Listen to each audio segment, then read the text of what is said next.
Welcome to the latest episode of The Claw's Corner. Today's guest is a producer, writer, and director. His films include Sid, The Final Curtain, Rolling Stone, Life and Death of Brian Jones, Stiv, Noah Light, Sad Vacation, Looking for Johnny, and The Rise and Fall of The Clash. His latest film, Nightclubbing, The Birth of the Punk Rock in New York City, is the first ever documentary about the renowned New York City nightclub, Max's Kansas City, which had a major impact on the world of music, fashion, art, culture, and the creation of the city's punk rock scene.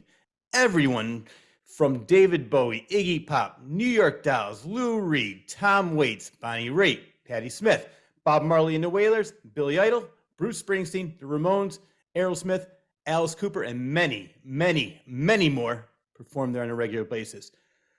Andy Warhol and his entourage helped make Max's Kansas City a cult phenomenon. So without further ado, please welcome Danny Garcia to the Claw's Corner and talk about all of that and much, much more. Danny, thank you very much for being on the show. Great to have you.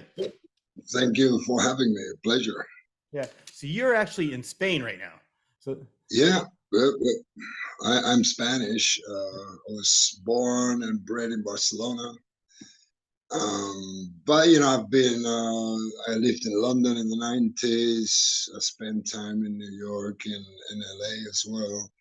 I like traveling, I like getting around. Well, I noticed that because I've watched several of your documentaries. One was Sid Vicious, The Final Curtain. The other one was Stiv, which is another great documentary. And then the one I want to talk about now, I met you in New York at the county in Woodstock, New York. It was called Nightclubbing. Yeah. It's all about Max's Kansas City, which was a great club. Started in the 60s all the way to 81. So I want to talk about that. Why Max's Kansas City? What shows that? Why'd you choose that one? Well, ever since I started, especially since I started doing all these documentaries in, New York-based documentaries like Looking for Johnny and the Sid and Nancy documentary, which is basically about their stay in New York, and then the Steve documentary. A lot of people were talking about Max's, right? And then after I did Looking for Johnny, Tommy Dean, who was the second owner of Max's, actually got in touch with me, and we spoke on Skype for like an hour or something. And he told me, well, he wanted me to make a documentary on Max's and about him and Max's back then. But he died shortly after, and nothing happened. And but I guess that was a seed that was planted in my brain. And when I received this footage of Sid live at Max's, I was like, wow, I was floored, because it was so great. I mean, I guess you've seen it already on Sid, The Final Curtain, right? So I started working on a potential documentary on Sid live at Max's, but the interviews were a bit, lame and boring and sad. And, I wasn't very excited. So, but when people spoke about Max's, it was really exciting. It was all the opposite, the complete opposite. And the stories people were telling me, and it was really outrageous stuff. And I mean, Max is probably one of the most, if not the most important club ever when it comes to the culture that came out of it, which is really, it's unbelievable, really, when you think of it. The list of people that went there, the stuff that happened there. I mean, it's probably, if not the most important, one of the coolest or the coolest places to be ever. So for us that couldn't go there because, I was a little kid living in another continent by then, in my case, at least we get a bit of a feel of it, you know what I mean? And one of the best things anybody told me after watching the film in some festival, some lady came up to me and she said, I feel like I've been in the club after watching this. And I thought, wow, that was exactly what I was looking for when I made the documentary, that you could almost smell the carpet, you know what I mean? That was my idea, So I finally made the documentary Tommy Dean wanted me to make. And with all that story about the counterfeit operation that he was running, in the basement and stuff, which I thought was like the most outrageous shit ever. And I thought, wow, that's got to be in the film. That's got to be like the end of the film, you know, Yeah. which is actually what cost the end of Maxis. So, you know, there you go. But I just thought that's so crazy and so New York and like the Sopranos episode almost, you know what I mean? Like somebody's, you know, counterfeiting money in the basement of a club, you Yeah. know, in the middle of Manhattan. It's just insane, you know. Yeah, definitely. And I'm going to get to that because I have a lot of other things I want to talk about, but that was just, I want to say the same thing to you because it was right after I saw that documentary. I went out, you were outside. I said, I would love to have you on my show. I loved it. I felt the same way. I was too young to really be a part of that scene. I was more of the CBGBs because I was a little too, but I went a couple years ago, I went on a rock and roll street tour with John Joseph from the Cro-Mags, and he brought us there to Max's Kansas City, where it is. Or I guess there might be a different location now, but whatever it is, It's I a think it's deli. Del. It's a Yeah, deli now. yeah, yeah. It's like a So, Korean deli. yep. So, but he told us we stayed at that where it is now, took pictures, and he went for maybe like an hour worth of stories about the place and all different things. And it was so great when I saw that your documentary was playing in New York. I live in Connecticut. I said I have to go see this, and I'm so glad I did. And it came out in October on DVD. I bought the DVD, and for people that are watching this now, buy the DVD because not only do you get that, but you also get a CD with it, with all the music, a lot of the music anyway, that was featured in the film. That's the special edition that we did for Record Store Day. But next month, the actual single, you know, DVD and the soundtrack CD, they come out separately. Okay. And the film is going to be available online on streaming services and stuff. You know. Oh, From I think March 8th, it starts. I think Night Flight starts with it first, and then it's going to be available on other platforms. yeah. Well, good. I hope this gets to as many people as it can because I highly recommend everybody who's watching this check it out immediately. You will not be disappointed. Actually, I'm going to check out more of your documentaries. I love your style. I mean, I watched Stiv, which was all about the Stiv Bader, singer of the Dead Boys. That was another tragic figure. He died at 40 years old. Yeah, it was a special character. I actually met Steve when I was 17. You know, he came to Barcelona to play with the Lords, the Reformed Lords. And to this day, I think it's one of the best shows I've ever seen. I was like first row, and he was jumping, and he was hurting himself, and he hung himself, and he did all this crazy stuff, right? So after the show, I went upstairs to the dressing room, and I was standing outside with my records underneath my arm, and really, you know, I mean, you know, not scared, but I was like a bit concerned about who I was about to meet to get my autograph, you know, albums and shit, you know. And the door opened, and Steve saw me, and he just went like, "Come in, man." And he was like the sweetest dude ever, you know. He was like the total opposite of what he was Yeah. on stage. I couldn't believe it. It was so nice, you know. And I told Jimmy Zero, man, if he had been an asshole, I would not make this documentary. But he was so nice, you know. And actually, all his friends, because we had fuck all money to make that documentary, you know, for a change.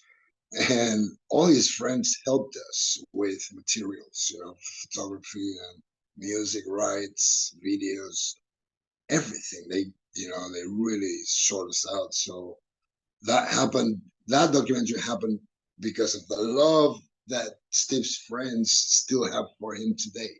You know what I Yeah. mean? He was that nice. You know what I mean? Yeah. And I Well, think that comes across in the documentary. no, it definitely does. And I love that. I was laughing when you were talking about his on stage persona because his on stage persona is like if Alice Cooper had a baby with Gigi Allen. But off stage, Yeah, right? Yeah. he Fucking seems like such a that's great guy. true. And it's like I felt bad because he seemed like he was, for some reason, he was just so sad. And I don't know why, but I mean, in the way he died, unfortunately, it was people that haven't seen it. It was a car accident. I think he was hit by a car. Yeah, And well, that's the official version. okay, But nobody on camera had the guts to present the what is probably the official version, which is an overdose. You know what I mean? okay. but there's always going to be the doubt. But I think that's just a story that Caroline made up, because Caroline was the daughter of this, newspaper, mogul in France. Mhm. So they controlled, all the information and stuff, So she concocted, I think, that story. I mean, I've heard from friends of his that it was an overdose. Yeah, But nobody came up and said it on camera. Everybody denied it or didn't want to talk about that, or because nobody's sure, nobody's seen the yeah. autopsy reports. So that's what's up, really. Well, it does make a little bit of sense because in the documentary you talk about how he got hit and he goes, "Nope, I'm fine." And he went back to the hotel or wherever he went back to, and then later on he died. But I want to get back to Max's Kansas City because we talked about Tommy Dean. I want to talk about the very beginning. Who Uh, is Miss Mickey Ruskin? mm. Mickey Ruskin is really the genesis of Max's. He's the creator of Max's. He's a really interesting character. He loved art. He loved the artist. And he was like working every night at the door, choosing who could get in. That's before Studio 54 and before they controlled who was cool looking. He was already doing that. And Patti Smith apparently and Robert Mapplethorpe, I mean, they looked like shit when they were kids, and they would stand outside waiting for the day that Mickey Ruskin would let them in and join all the backroom crew, which was all the Warhol people, and then Larry Rivers, and a lot of the people that were staying at the Chelsea were going to Max's, and it was all this very interesting bunch of people. Eric Emerson, the Magic Tramps, um, Velvet Underground. You had a lot of interesting people. That's before the New York Dolls took over Max's, and Max's became their, you know, headquarters, really. But a lot of interesting shit happened there. Like the Stooges would play there, and that's one of the shows where Iggy slashed his chest, and so it became legendary. But it's also where Bob Marley and the Wailers debuted in the States. You know, playing with Bruce Springsteen, I who know. actually got signed at Max's. So it's a legendary place because a lot of interesting stuff was happening there. Well, I And want to any stop given right there night, I'm sorry. I want to stop right there for a second because I love what you just said. I said nowhere ever would you ever see Bob Marley opening up for Bruce Springsteen. That is such a great combination, very unique, and it's just like you said, Max's has so many great stories, so many great bands, and you'll never see. I don't think you'll ever see anything like that ever again. and it was a restaurant originally. It's Yeah, just that at the end of the 60s, because it opened in 65, it was just a restaurant with a backroom restaurant, which is where Warhol took over with his crew, right? And so at the end of the 60s, they started making shows upstairs, but like for like 60 people, because it's really small. And that's where the Dolls and the Velvets and all these people started. Elliot Murphy and Stooges and all these people start playing there. Alice Cooper actually, Alice, he says that they were like the second band to play there probably, and the police came in because they were too loud and stuff. yeah, And then it's when Mickey Ruskin, no, sorry, yeah, when Mickey Ruskin leaves and Tommy Dean comes in that he makes the upper floor bigger, and that's when you have shows for maybe 300 people, something like that. yeah, And that's the second incarnation of Max's, where when you have Peter Crowley in charge of booking the acts, and Crowley's been around.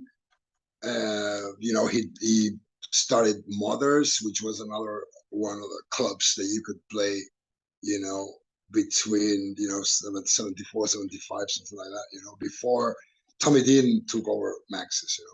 So basically, Peter helped create all of that wave of bands too. I mean, he gave the Cramps a chance when the Cramps failed at the CBGB's audition night, yeah. because Healy thought they were a joke or something.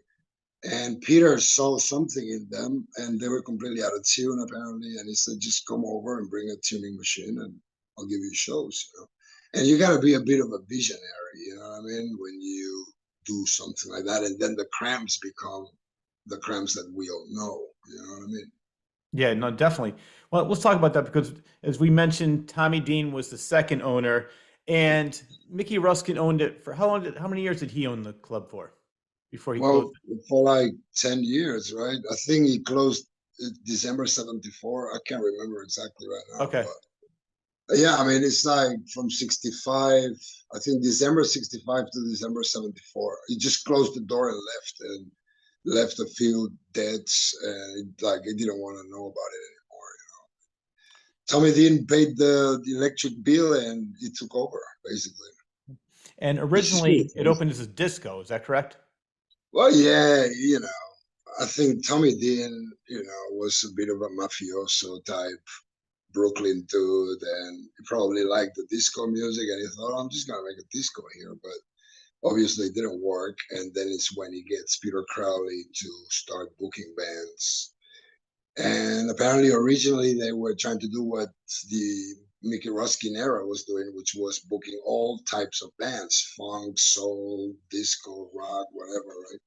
Yeah. And but that didn't work, so he started just booking the New York rock bands, the new wave, the Ramones and the Senders and the Planets and Blondie and Talking Heads and all the stuff that Healy was already putting on, and other bands that Healy wouldn't dig.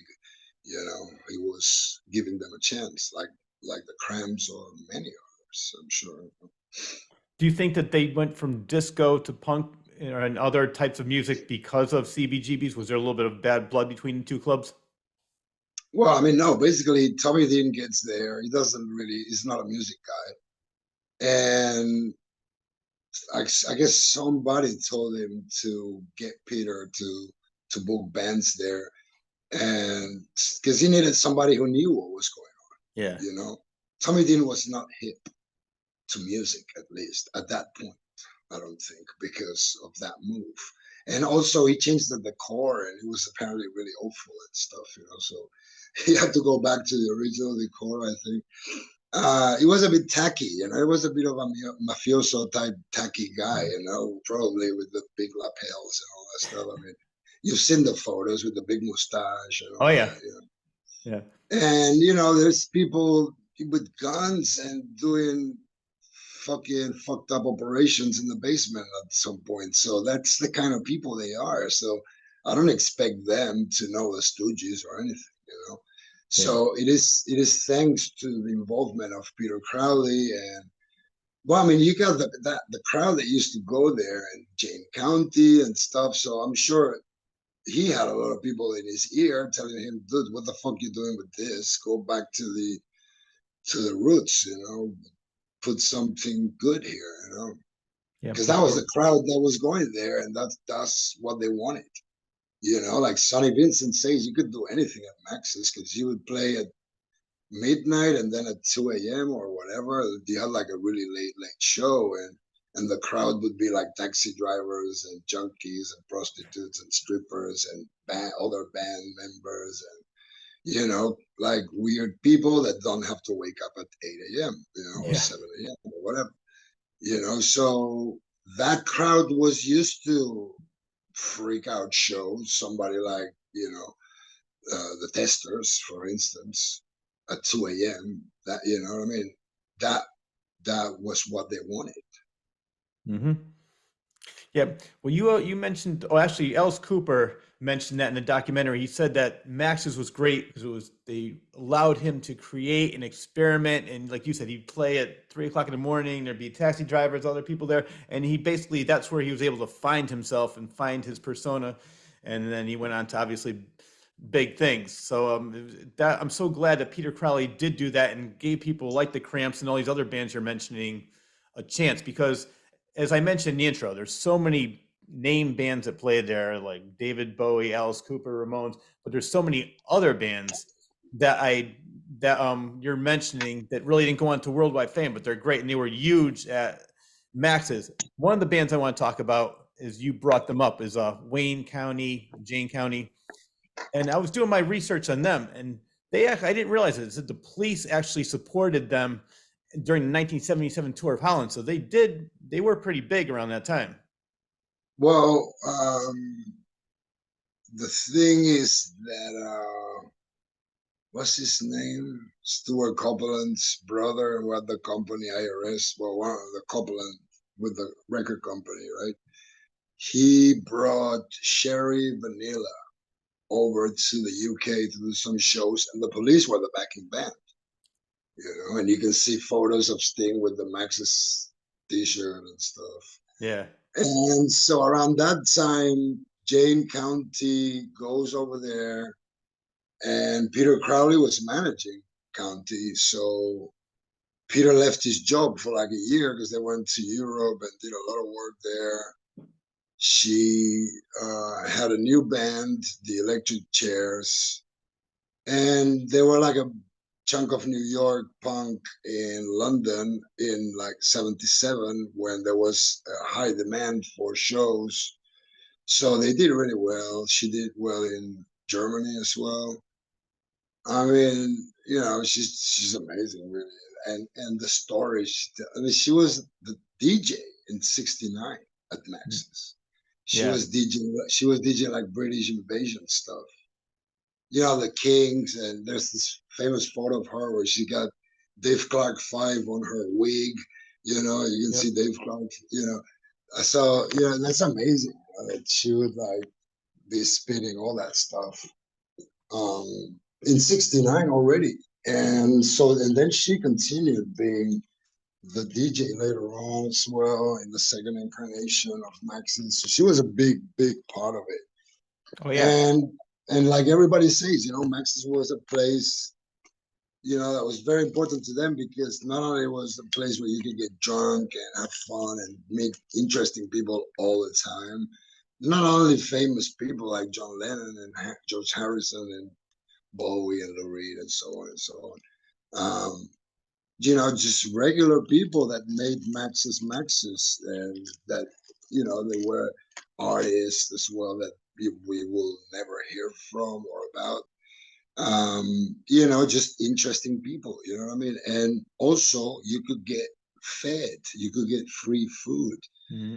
I mean, I read some anecdotes, some bouncer that worked there it was like happy hour, and that's when Mickey Ruskin would put out some chicken wings and stuff, so that people could eat something and keep drinking.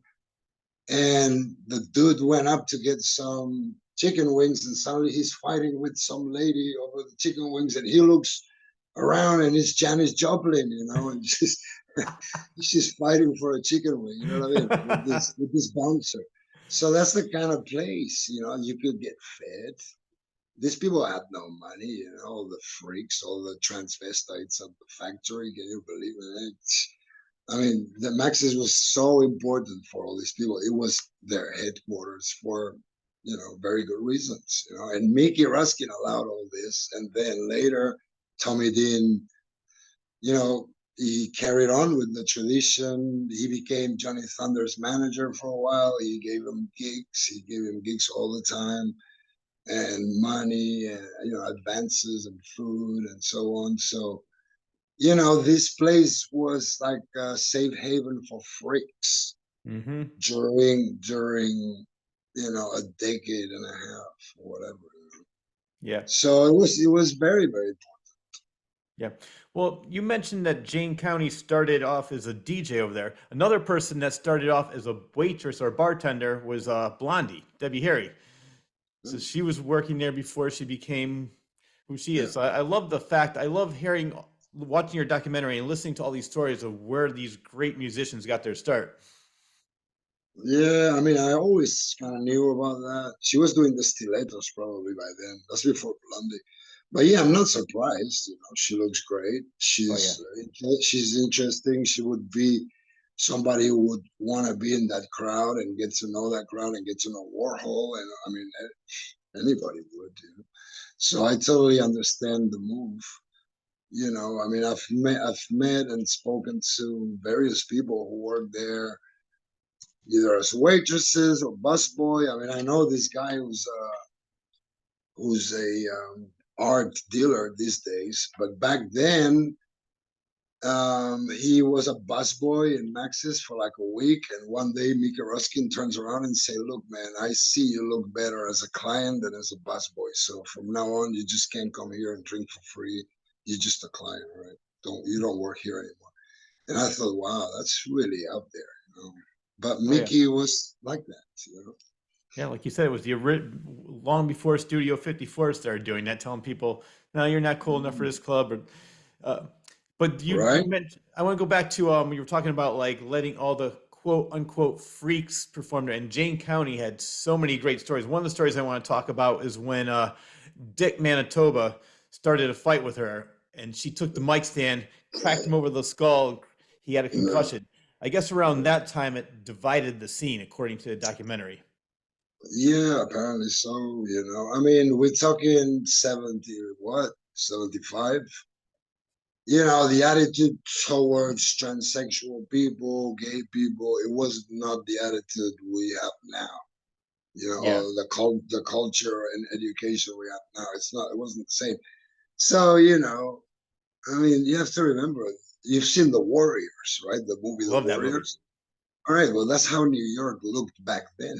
You know, it was it was dangerous. You know, it was dirty. It was grim. It was really like another fucking planet. So you know, I totally like understand that with the education that Manitoba would have, you know, which comes from another century, being a bit drunk, maybe not liking the sound. I mean, I'm not trying to defend him or anything. I'm just trying to understand. You know, he started heckling her. Maybe I don't know, band hate. You know, band hates. You know, sometimes it's band hate. You know, like I don't like this band, or I don't like the way they look at me, or I don't like their look, or this guy is a homo, or whatever. You know what I mean? So that Yeah. was his attitude, not the whole band. It was just him. Hmm. And you know, we made that animation to basically illustrates the anecdote, you know. And one of the producers gave him a chance to speak about it. I mean, him and Jane made up that they're friends nowadays and stuff. You know what I mean? But of course, it's hard to defend. I mean, what I just did, I guess. Not that I defended him, but No. I tried to understand his, you know, mentality. You know, but you know, he didn't want to come out and talk about that stuff. You know, Yeah. No, but you said it perfectly. It was a different time. People weren't as open-minded back then as they are now. I mean, maybe some people were, but maybe he wasn't. And then, the older we you were get, the more you realize what human beings. We're exactly, still savage. We're still savages now. I mean, you hear of people committing crime all the time and crazy exactly. crimes. Imagine back then when we had like fuck all education. We were fucking savages, you know, and in Yeah. general, humankind. You know, so but that's a funny anecdote, and yes, it divided the scene because it was like, oh, I'm a CBGB's guy, or no, I'm Max's people, but that's just like, Manhattan was smaller, less people. The people in the scene, the cool people in the scene that matter would have been what, 100 tops, like in London, you know what I mean? Hmm. And then there's people that like each other, there's people that hate each other. You know, you can't be friends with everybody. Because I mean, nowadays you look at it and it looks like everybody was friends, but it wasn't like Hmm. obviously it's like a fucking little town where you know everybody and you like this guy and you hate that one because he said that or he looks that way or Hmm. whatever. Yeah. Stupid childish shit. I mean, television. When I interviewed Richard Lloyd, he was telling me about how snobbish Tom Verlaine and Richard Hell were when they arrived to New York, and it was like, and he was saying, and I'm from the village. These guys were hips, man. They come from fucking Kentucky, and they come here like pretending nobody's good enough to talk to them and stuff. And and I get it, I get it. Yeah. Some, when you're 18 or whatever, 19, and you think you're not the best thing since sliced bread, and you know what I mean? And some people have that fucking attitude. What can you do? No, you definitely. know, And well, I think now with social media, we're more polarized than ever. There's so many people like you're either on this side or that side, and nobody wants to say. Nobody. People would rather talk about what they have, what they disagree about, instead of how many things they have in common, which is sad because, like you said, I'm glad that Dick Manitoba and Jane did make up and they're friends now, and they were able of to like course. overlook their differences. But so many people are like so stubborn. Like, But nope, I refuse to even. What can was you that? imagine? Can you imagine the abuse that Jane County has had to suffer Oh yeah. throughout her life? Hmm. That's just an episode, and it's funny because it's on the stage and they're fighting, and she comes up. She's like the winner of the of Oh the yeah. fight. Which is so we made the illustration and we put those like boxing audio effects in the back, with the Yeah. ring, with the bell, ding, ding, ding. You know, because look, it's it's sad. It's a sad story, but the way she tells it is really funny, and let's have a bit of fun. You know what I mean? No, exactly. Which you did. You did like as I mentioned several times already. It's a very well done documentary. I highly recommend it. Everybody go Thank out and you. buy it on streaming, buy it on DVD, get the CD. But I'm gonna go into some of the other characters that you featured in this documentary. But I want to go back to some of the bigger names because what impressed me watching this, I didn't realize this that you mentioned Bruce Springsteen, but also Aerosmith were signed there by Clive Davis. Yeah, because I think Max's was like a good sounding little venue that was perfect for all these showcases for music moguls that could go there and have a steak and go upstairs and check the band and decide if they're good enough for their label or not and sign them on the spot. And how Cheap Trick played there as well, and Steely Dan. I mean, so many different types of acts, especially in the first era, in the Mickey Ruskin era, in the early '70s. Wow. So I guess it was just a cool, perfect place for all these Clive Davises of the world to go there, check a band, and have them showcase and decide if they want to sign them or not. It was like it wasn't like in the Lower East Side. It was like what was it, Park Avenue and whatever. It was like a decent area, so these guys could park their limousine right in front, and you know what I mean? So I think it was convenient for them. I think that's the word. It's convenient. And some bands actually recorded albums there, like Velvet Underground recorded live at Max's Kansas City. Yeah, that was what's her name? I forget now. Berlin, right? It's her surname. My mind's all over the place. Anyway, it's this friend of them. It's fuck's sake, I can't remember now. They recorded this on a reel to reel, Hmm. and Jim Carroll was holding the mic apparently, and it was just something that it was released years after the recording. I think it was like the second lineup or something. Yeah, and that sort of helps, the legend of Max's begin, because then years later the album comes out. I mean, when first time I heard of Max's was when I bought the Heartbreakers album Live in Max's, and that was already in the '80s when Max's was no longer Yeah. functioning. And so Max's became this sort of legendary place that was like forgotten almost. You know what I mean? Hmm. Yeah, no, I'm glad that people, because you mentioned it in the documentary and it said, unfortunately, CBGB stayed open later during the MTV generation. So I had that reputation of being the only punk venue. And there's a lot of people that never even knew about Max's Kansas City, and I'm so glad that your documentary is letting fans that have a Yeah, second chance man. at it. That's why Alice Cooper and Billy Idol were themselves interested in appearing in this film because Max's was so important for them. For Alice, because he launched his career, he started there basically, Yeah. and he didn't he get signed there, or he did a showcase for the producer, and they decided that he I'm 18 had to be the first single. Yeah.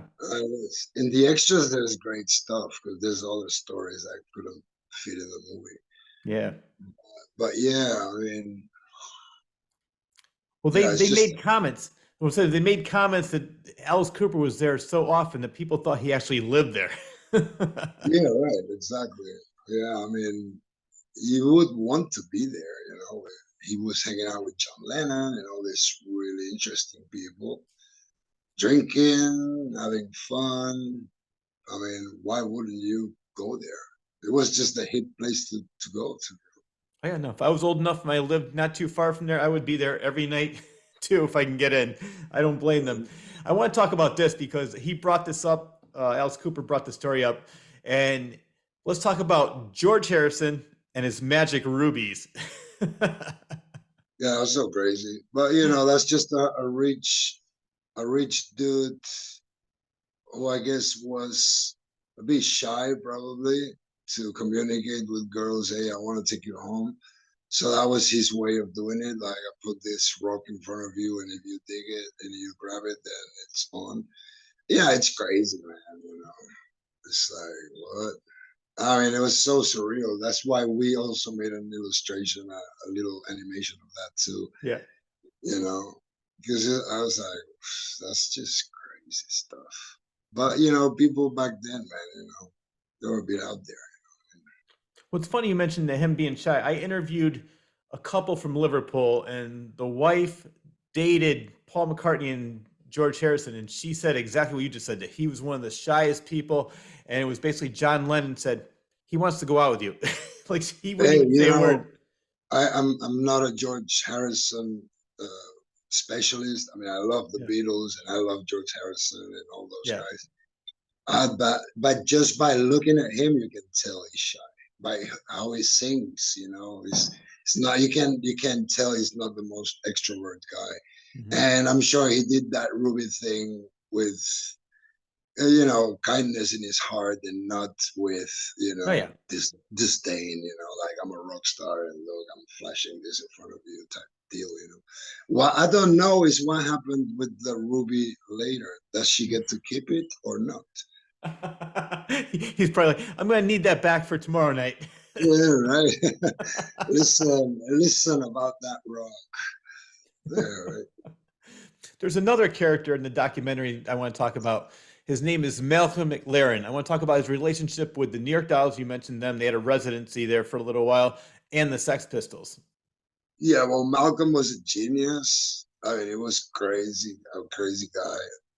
But I mean, he influenced so many lives, including myself. I mean, I grew up watching Rock and Roll Swindle, listening to that Yeah. soundtrack, and Never Mind the Bollocks and The Clash, and I was like 9 years old, or 10 or 11 when I was doing that, and I was like, wow, this is really out there. And the way, I mean, he's influenced so many people. He was really, really smart. All right. And so he's in New York for some fashion show or something, like 70, what, 5? And he meets Sylvain by chance, and he's like, "Oh, what's going on with the dolls?" And he's like, and Sylvain is like, "Well, we've been dropped, we're fucked." And Malcolm tries to revive them and sends Arthur to rehab, and sends Thunders and Nolan to rehab as well. So what Bob Gruen, who was there, tells us is that what Malcolm did was save their lives, Oh, because good. he made them stop for a minute. And then they did that red patent leather show, which nobody liked apparently. And they were all dressing in red, the clothes that Vivian Westwood had designed for each one of them. They had this red leather stuff, which apparently was not comfortable to move around in. Um, but that was a failure. But what Malcolm did, he acted as a virus. He went from New York, he looked at the scene, he saw Richard Hale, he fell in love with his look, and it was like, that's it, that's the look. He takes that to London and starts the Pistols with a few kids that were hanging around his store, and sort of directs them in that direction. And look what he did. I mean, and then after that, he did that hip hop stuff, and then he did opera stuff. I mean, Malcolm was really, really out there. I mean, he was, for me, he was a genius. I mean, I don't know, but I think that's the definition of a genius, to be honest. I'm gonna have to agree with you on that one. Another character in the documentary I want to talk about, and I didn't watch all of it. Well, it wasn't your documentary, but it was Danny Fields. He was a name that was featured on this documentary. Tell my viewers who he was and what he did. Well, he signed the MC5 and the Stooges to Elektra, and Mhm. he was the man that really helped the Stooges, record and become the band that we all know. He was a very important figure, and he was always hanging around there. And he apparently put Bowie and Iggy together, and Bowie basically saved Iggy's life. Wow. First with Raw Power, and later taking him to Berlin and doing, The Idiot and Lust for Life, which remain probably the best material Iggy's recorded solo ever. Hmm. And that's that, and they actually met at Max's, so that happened there too. I mean, that's how important that joint was. you know. The same as the Chelsea hotel lobby, where you could meet a lot of people, and then you would go somewhere else, and that somewhere else would be Max's. So, Hmm. you would meet a lot of interesting people any given night, Monday, Tuesday, it didn't matter. Yeah, no, And that's definitely. the that's the that's the that's what's priceless about Maxis, and the legacy is still going on today, because there's all these new bands that are influenced by, and clothing designers that are influenced by, writers, painters, and so on and so forth. So that's how important Maxis was. Yeah, and I can't remember a lot of the names, but there was a lot of big stars, and two of the names I remember were people like Jane Fonda, Warren Beatty. I mean, everybody wanted to hang out there. Everybody, not only musicians, but actors and just people of stature wanted to be a part of that scene. Jim Morrison, Fellini, Brian Yeah, Jones, Bob Dylan. I mean, the list. I mean, William Burroughs, but again, it's all these yeah. Chelsea people that would be hanging out there as well. I mean, the list just goes on and on and on. Madonna actually started there with her band Emmy. Well, And yeah, so that's if you check her movie or whatever, you can see they like redid this stage of Max's, and I saw these documentaries, like half documentary, half movie, and there's this actress that looks exactly like her when she was young, and they show them playing at Max's and stuff, and that's how important Max's was, because it went up until 81, December 81, right? And so a lot of people went through it, through those doors, you know what I mean?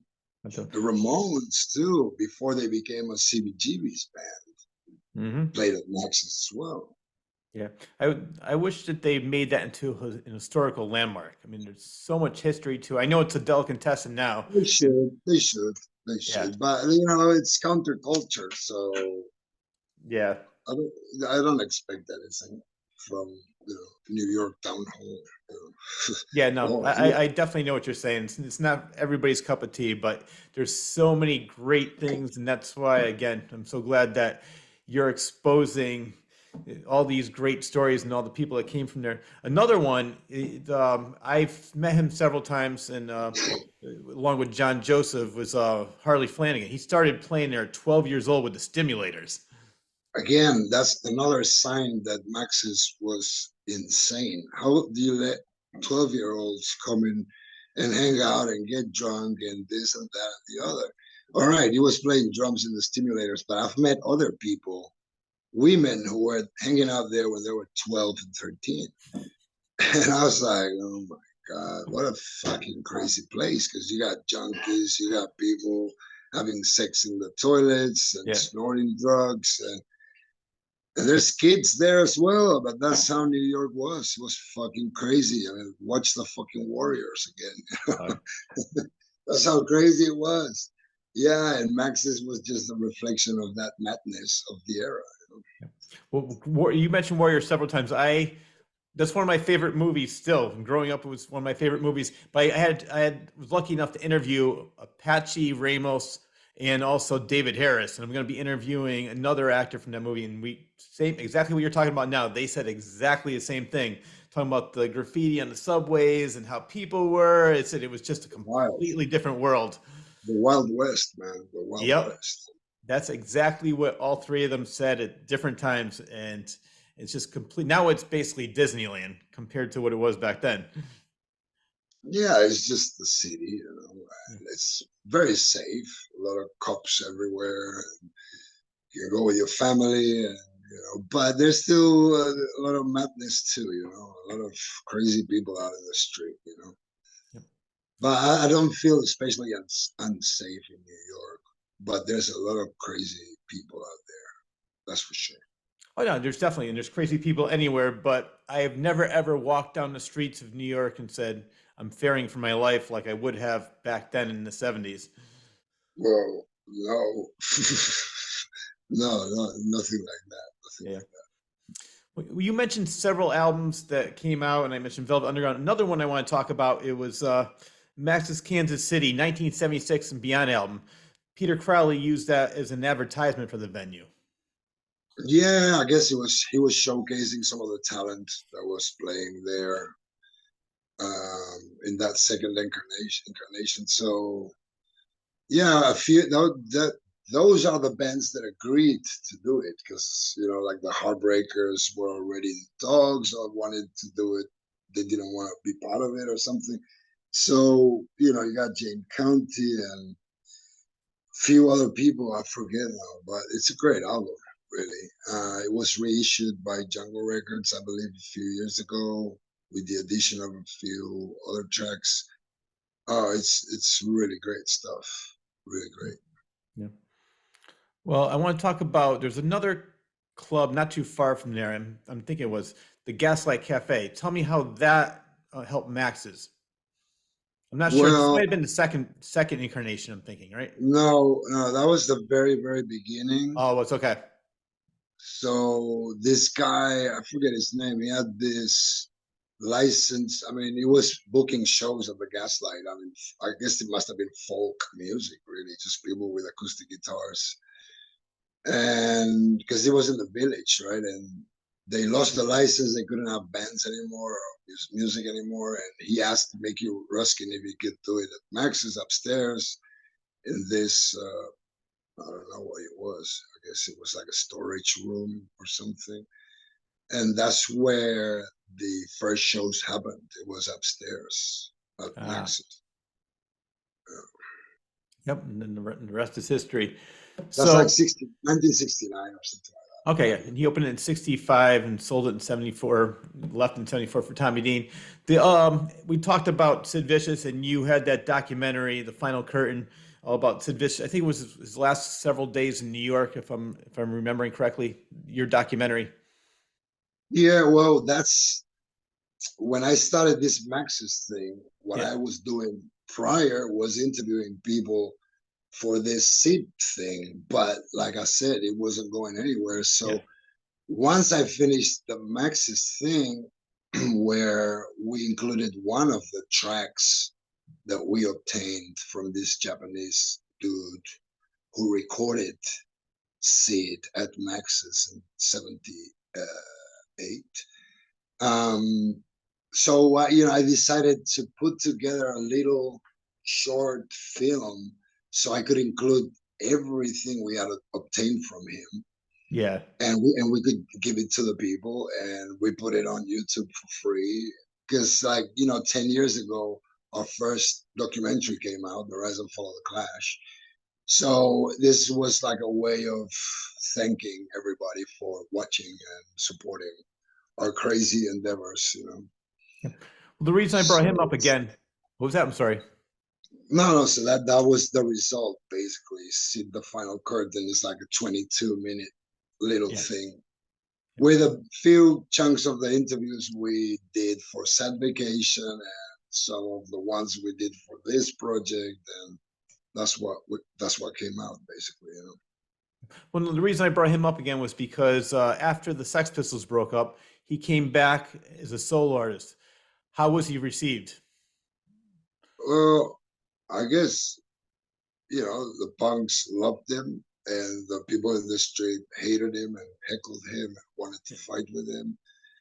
Because these guys were like in the news and they were like obnoxious and stuff. So people in the street were like,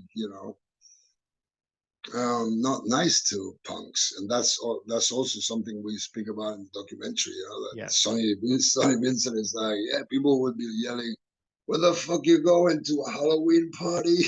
you Mhm. know, you know what I mean. So that's the kind of reaction they would get. But I mean, people over there in the States thought that he was the most important dude in the Pistols because he was getting all the press.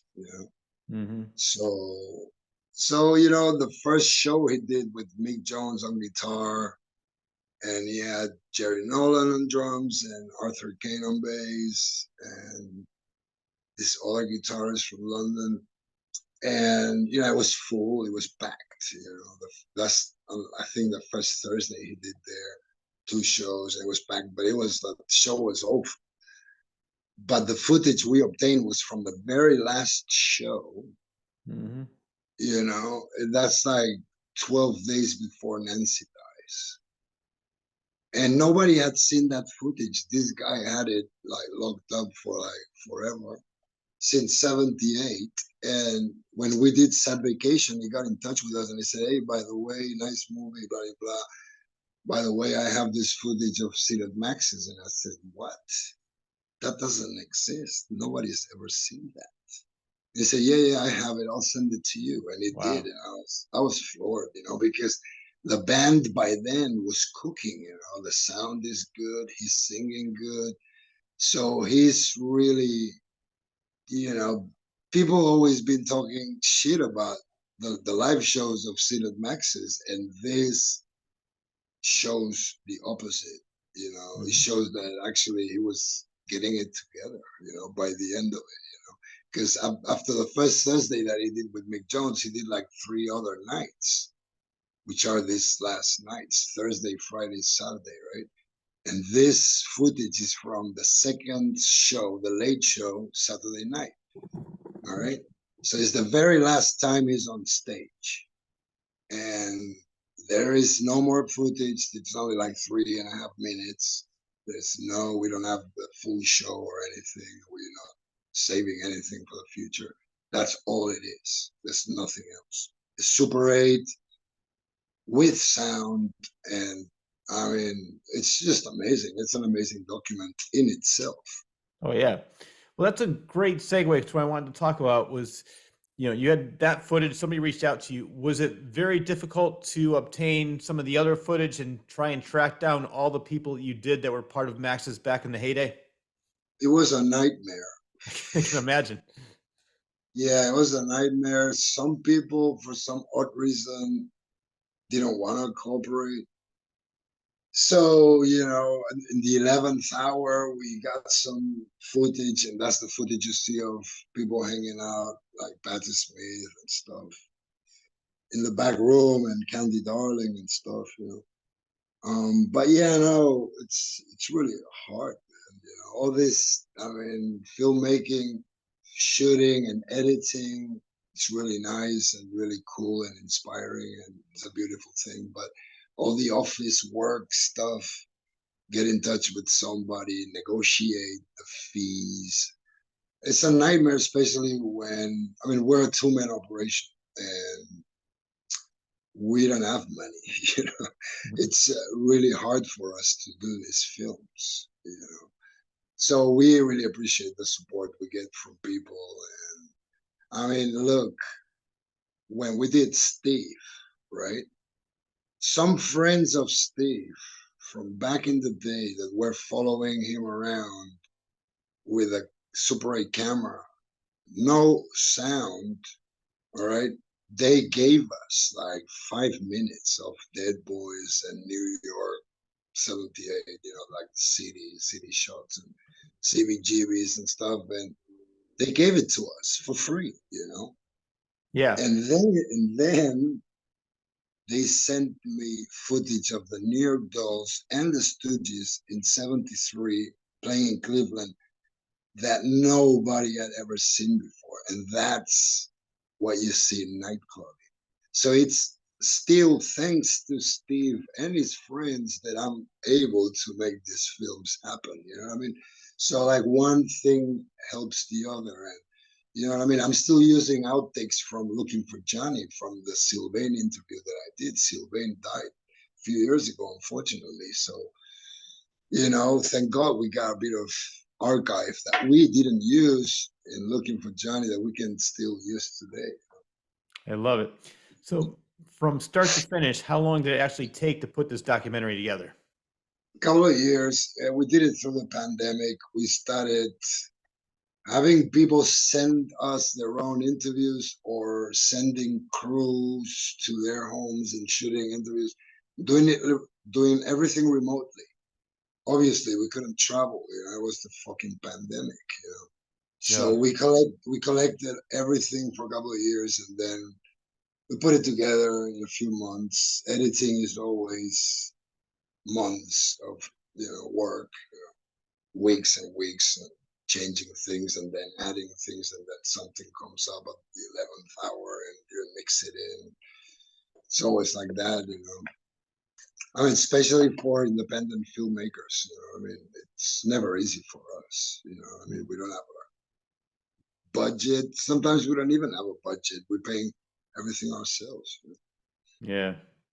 Yeah.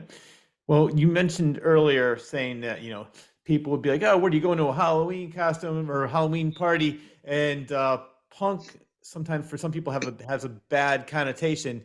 And it was funny. I was watching a documentary on the Talking Heads, and they said in the documentary that they never really made it big until they weren't considered punk anymore, but they were considered new wave. They said we're doing the same music, doing the same thing we've always done, but now it's new wave, and then they blew up.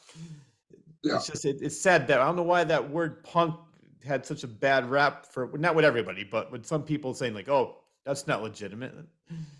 Well, but when you consider the pistols and stuff, and the aggression and the confrontation, and the swastikas and stuff, you see where that comes from. You know what I mean? They're just angry kids from the blocks. You know what I mean? From the projects. I mean, you see where Sid came, grew up, and where Johnny Rotten grew up and stuff, or Steve Jones, all those people, man. Mick Jones, Paul Simon, all those guys. They weren't rich guys. So obviously they're not happy. There's always something they're not happy about, and Yeah. and that's what they will sing about and stuff. I mean, I met Paul Simon a few months ago, and I told him, the beauty of artists, man, you don't have a fucking clue how far your art goes and how much your art can influence people Hmm. on the other side of the corner of the planet. And he was like, yeah, no, yeah, you just do it. Yeah. And there's a naivety about that. There's like there's something very pure about that and very beautiful. And I mean, dude, if I can inspire somebody to grab a camera, which I already know that I've done with friends of mine, that's a beautiful thing. That's the best thing you can do, Yeah. and entertain people. Like Johnny Thunders used to say, people come to my shows, they forget their problems for an hour, they dance a little bit. That's all you aim to do, really, at the end of the day. You know what I mean? Yeah, no, and that's what I love about people like you and some of the other ones you mentioned because they're not doing it to influence people per se. They're just doing it because you have a passion for it. They love doing it. They're having fun, and it's just great that other people are influenced, and it makes them want to get up and do something for themselves. And it's funny. I want to talk about going back to the New York Dolls. I'm thinking that was the band that everybody was saying, "Boy, if they can be in a band, then I should too." And they actually influence people the wrong way.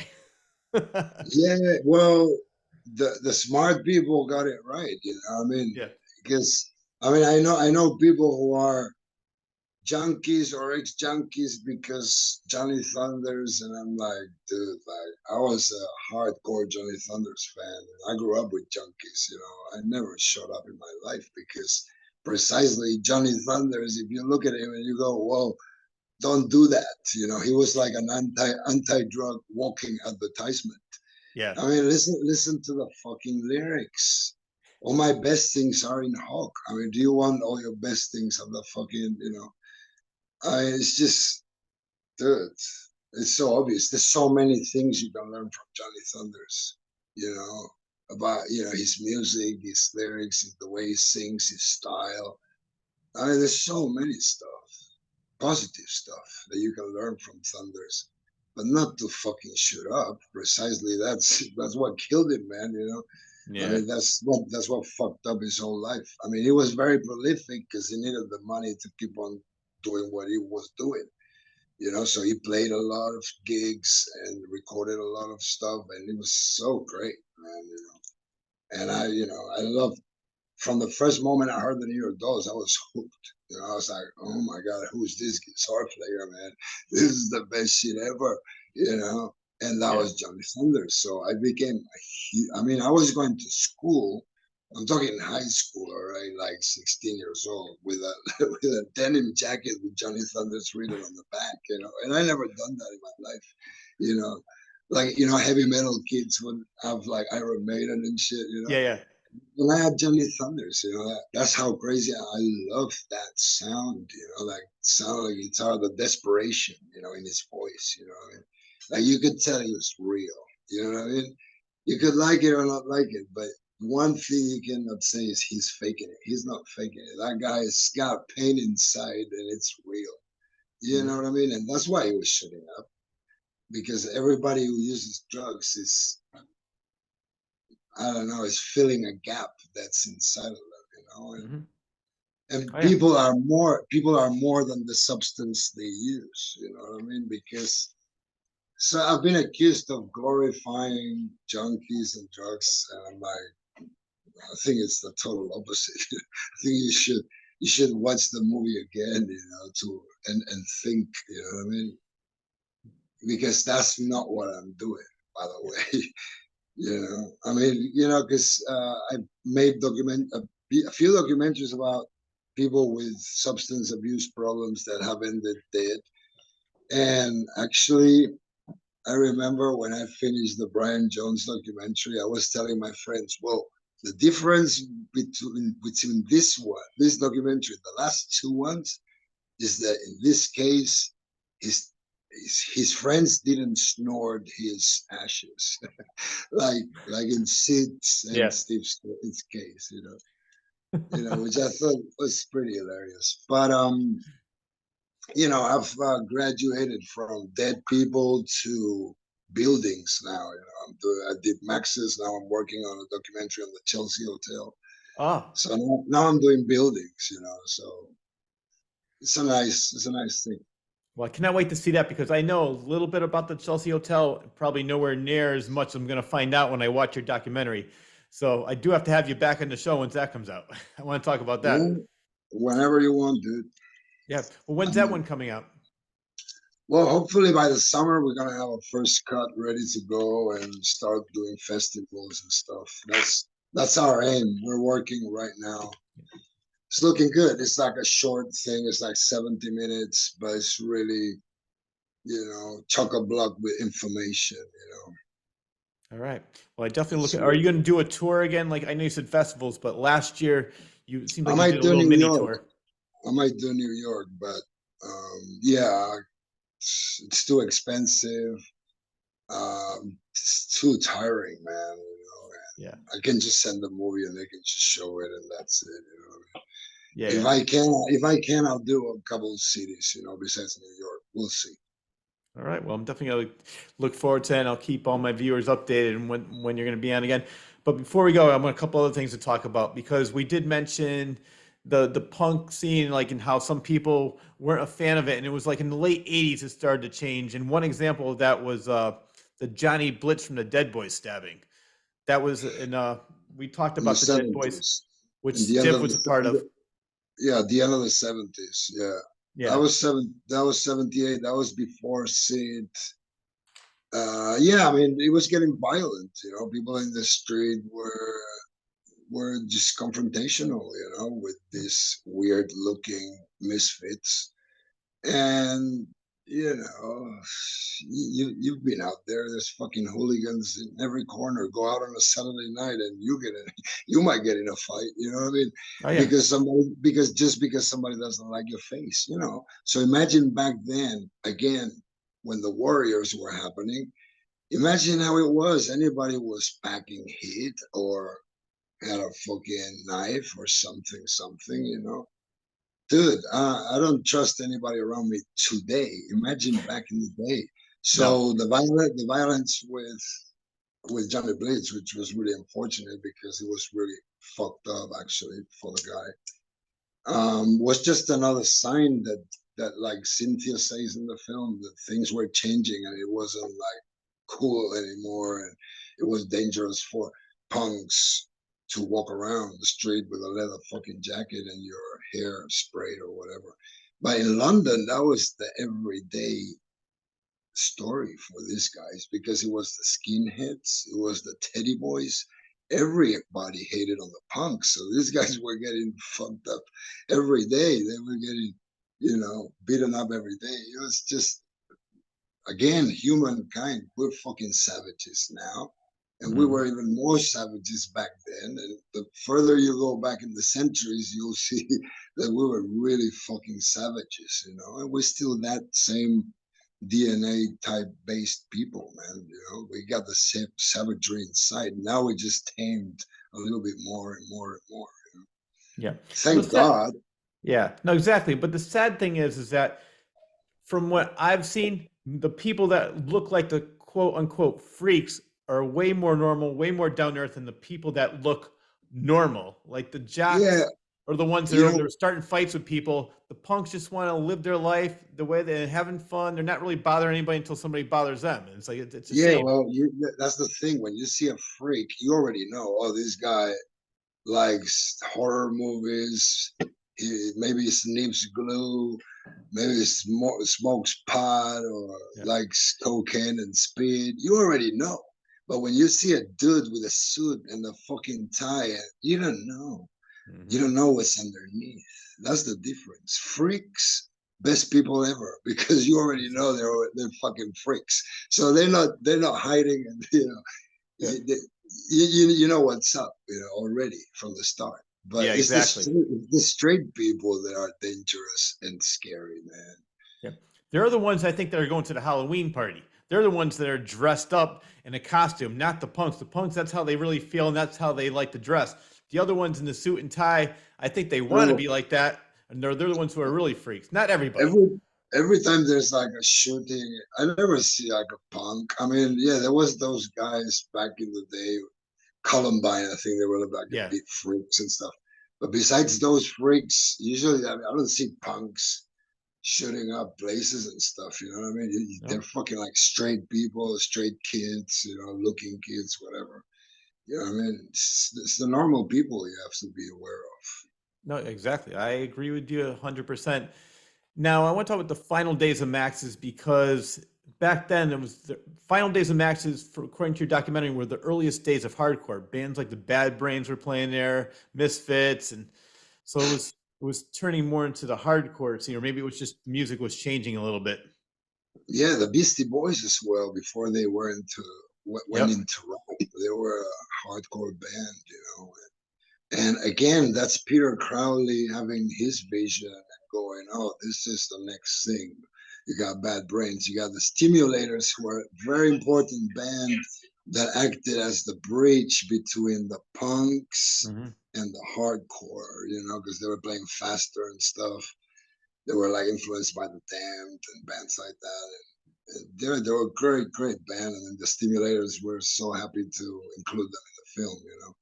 Yeah. And they acted as a bridge. They invited Bad Brains to come over the first gigs, and they were like brother bands, you know.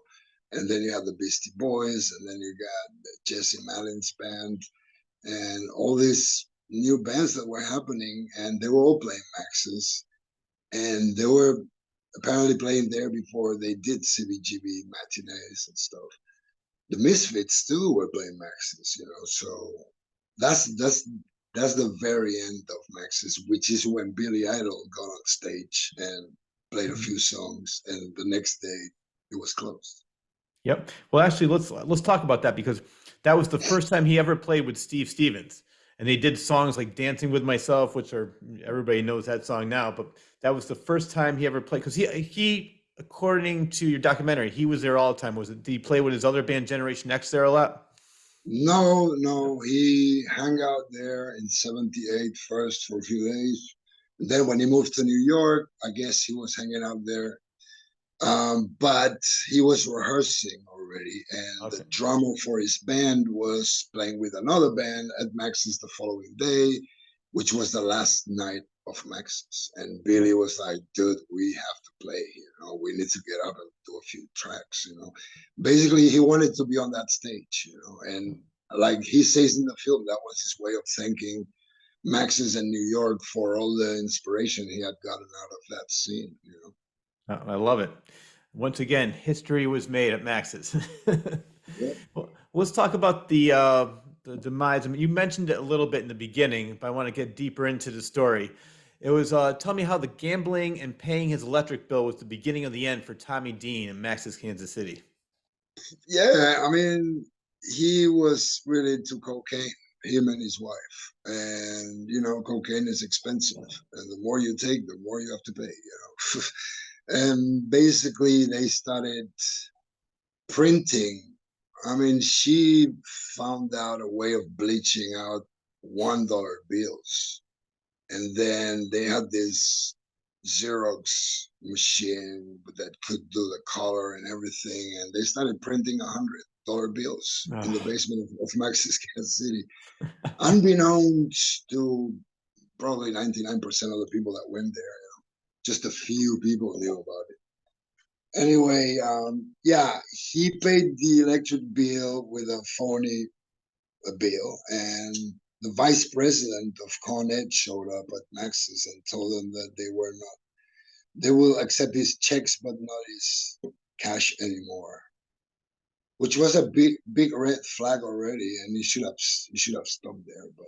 mhm. But they figured out a way of passing the money going to Atlantic City and changing them for chips in the casinos, and that way, because the woman, the cashier, or the man of the cashier, they're busy, so they don't have time to look at every fucking bill, and they had the right touch and everything because they were actually $1 bills originally, so it was the right paper, so they felt right. But she made a mistake and she bought a handbag or something, a purse or whatever, from the souvenir shop at the casino with a phony bill, and Oh, the girl, the woman that sold it to her, recognized her, remembered her, and that's how they got caught. Basically, he ended up taking the rap and going to jail so she could be free and stuff. yeah. And he ended up doing a few years there. She died while he was inside from cancer, apparently, which is the sad part of this. But crime don't pay. Don't do it at home. Exactly. See, you have people got to realize your documentaries have a lot of great messages. Crime don't pay. Don't do drugs. There's a lot of positive messages in your documentaries. You just gotta think. You gotta watch and think and question everything all the time. Yeah. Yep. So when he got out of jail, what did he do after? Because his wife died of cancer. He got out of jail. What happened next? Well, I don't have a lot of information about his life after Maxis. I know he tried to start a neo Maxis like in Midtown or something, but that didn't work. And also Mickey Rudskin's widow had the right to the name and the logo and blah blah blah. So he had to stop that operation. And I don't really know much after that, but so I did Looking for Johnny came out in 2014. So he must have called me around that time. Yeah. And I think he died in 2016 maybe or something. I'm not sure, but really, I don't really know much about his life after Maxis. Okay. Well, what I was getting at was I wanted to talk about how he sold the Maxis for $1 million to pay off his debt. Oh yeah. Well, yeah, of course, because he had to pay the boys at Atlantic City, and like Peter Crowley says in the film, and you have to pay them, So he sold the whole building and for $1 million and paid his debt and went to jail, basically. Wow. So now where Max's is currently, as we mentioned before, it's a delicatessen. Is that the original location, or was it another location? That's it. That's it. Yeah. Okay. Park Avenue. Yeah. All right. Yeah. Well, Danny, it was so great to have you on the show. I know you and I have been going back and forth trying to get you on here. I'm so glad we finally did. I am a huge fan of your work. I already have 3 or 4 of the other ones on watch list I didn't get a chance to watch yet. I'm going to have you back on the show when we do Chelsea, or when you do Chelsea. We'll talk about that. All right, man. Thank you. Before that, you already mentioned what you're doing. Is there anything else you want to talk about before we go? And where can people find you? ChipBakerFilms.com, ChipBaker.com, and Facebook and Instagram and all that stuff, We're just busy with the next release. Hopefully it's gonna be out by the summer, and hopefully you guys will dig it too. I think we will. All right, thanks a lot, Danny. I'll talk to you soon. That wraps up the latest episode of The Claw's Corner. A huge thanks goes out to producer, writer, and director Danny Garcia for taking time out of his extremely busy schedule to be a guest on my show. Thanks again. This show would not be possible without the superb editing of John Bristol of Elmwood Productions. Thank you very much for all that you do to make the show available to all. And lastly, but definitely not least, I need to thank you, the viewer, for always tuning in. Enjoy your day, everyone.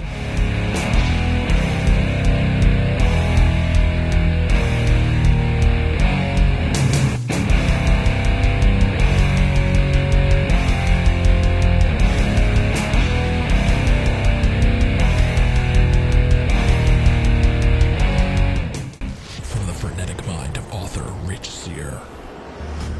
5 terrifying short stories, now available in one collection.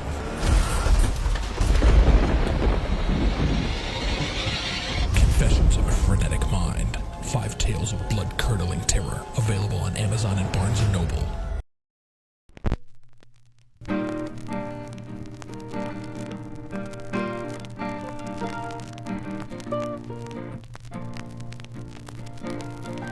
All of a sudden I hear, brim, brim. What's a diaphragm again? Ha! We caught one.